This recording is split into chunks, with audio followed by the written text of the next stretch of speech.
ဒါမှမဟုတ်ပုံအချင်းကျိုးခဏခဏပြက်လို့စိတ်ညစ်နေပြီလားဒါဆိုရင်တော့တင်းရ iPhone အတွက်အခြားပေါ်စားကျိုးတွေရှာမနေပါနဲ့နော်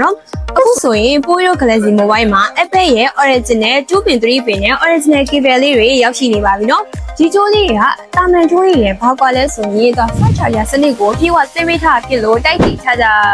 ကျိုးကောင်းလေးတွေနဲ့တွဲပြီးသုံးလိုက်မယ်ဆိုရင်မိနစ်30လောက်ပြည့်ရနဲ့တင်းရဖုန်းကို 50% လောက်ပြေဝသိမ်းပေးမှာနော်အရေးကြီးတာနောက်တစ်ခုက Apple ရဲ့သတ်မှတ်ချက်တိုင်းတိတိကျကျထုတ်ထားတာဖြစ်လို့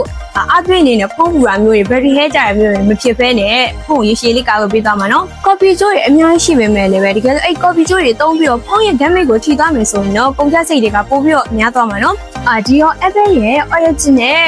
ကျိုးနဲ့ဝင်တော့ခေါင်းလေးတွေကိုတနေရာထဲမှာရနိုင်တာဆိုတော့ပိုပြီးတော့လည်းအဆင်ပြေတာပေါ့ iOS upgrade တွေဘယ်လောက်ပဲတက်တဲ့ Air မထွက်ဘဲနဲ့ဖုန်း stable လေးသုံးချင်တယ်ဆိုရင်တော့ယခုပဲ Apple ရဲ့ original 2.3 pin နဲ့ original cable လေးတွေကိုယခုပဲပိုးရိုး Galaxy Mobile ကိုလာရောက်ဝယ်ယူအားပေးလိုက်တော့နော်အားလုံးကိုကျေးဇူးတင်ပါတယ်ရှင်